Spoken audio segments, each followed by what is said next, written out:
मैं होटल के room service department को देखता हूँ, जहाँ पर हर रात रूम नंबर 13 से कॉल आता है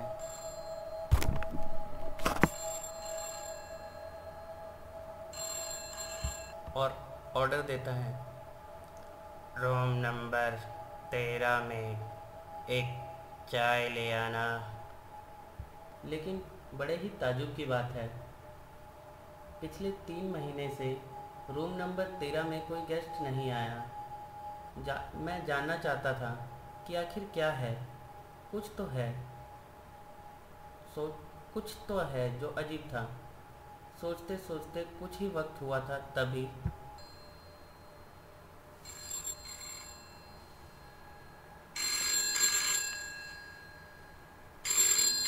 एक आवाज़ के साथ, 15 मिनट पहले एक चाय बोली थी, अभी तक आई क्यों नहीं। मुझे मुझे अब जानना था कि कुछ तो है। कुछ देर बाद मैं ट्रॉली पे चाय और बिस्कुट लेकर रूम नंबर 13 की ओर जा रहा था। दिल में हमेशा की तरह काफ़ी सारे सवाल थे। कौन है जो हर रात मुझसे चाय मांगता है, और क्या मेरे पास ये और क्यों मेरे पास ये कॉल आता है। और फिर चुपचाप मैंने ट्रॉली ले जाकर रूम नंबर 13 के सामने रख दी और बोला, रूम सर्विस, आपकी चाय आ गई है। और जाने लगा।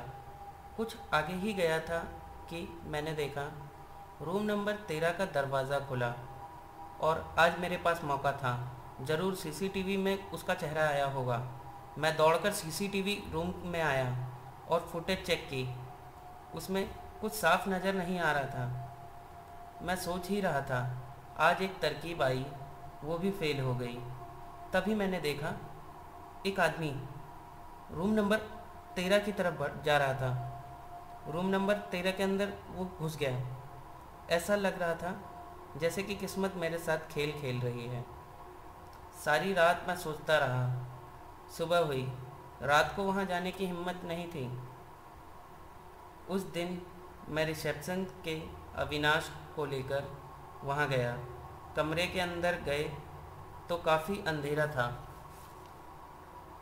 हम दोनों ने खिड़की के पर्दे हटाते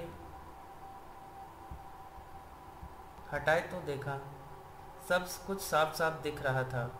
पूरे कमरे में कोई नहीं था। जैसे ही हम पलटे, तभी एक आवाज़ आई और पर्दे बंद हो गए। अविनाश काफ़ी डर गया था।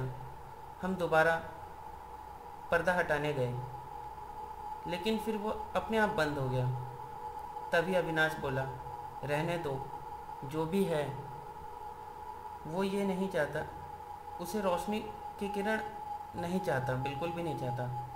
तभी मुझे उसी कमरे से एक कॉल आया, रूम नंबर 13 में एक चाय और सैंडविच दे जाओ। किसको देता, कौन खाता? मैं तो उसी रूम में था। मैंने कहा, मैं तो उसी रूम में हूँ और यहाँ तो कोई नहीं है। और आप कौन हैं, किसके लिए मंगा रहे हैं? एक आवाज़ आई, जितना कहा जाए उतना ही करो, नहीं तो अच्छा नहीं होगा। अविनाश ने कहा, फिर चाय मंगवा रहा है, ले आ, आज देखते हैं कौन है। मैं भी चला गया। जैसे ही मैंने रिसेप्शन पे देखा तो अविनाश वहीं था। मैं उससे बोला, तू कमरे से कैसे आया? तो उसने बताया कि वो आज सुबह से रिसेप्शन से हिला ही नहीं था। मैं जल्दी चाय लेकर गया तो जो देखा, मेरे होश उड़ चुके थे। पैरों तले ज़मीन खिसक गई।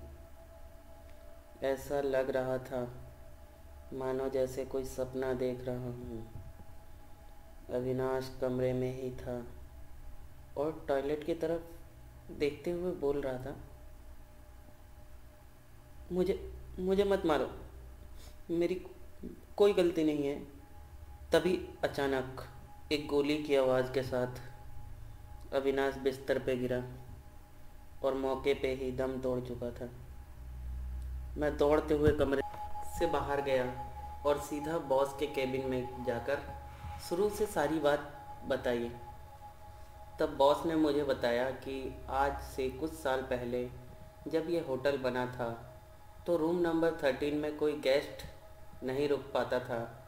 इसी वजह से मेरे बड़े भाई ने वहाँ जाने की ज़िद करी और किसी ने गोली मारकर उनकी हत्या कर दी। वो कौन था, कहाँ से आया, कुछ पता नहीं चला और इतिहास बनकर रह गया।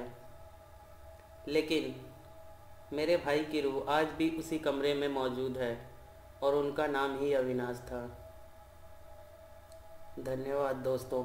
जैसा कि आपने ये कहानी सुनी, ये कहानी नोएडा के पैराडाइज होटल की है, जिसके बाद नोएडा में सेक्टर 13 बनाने की योजना पर रोक भी लगा दी गई।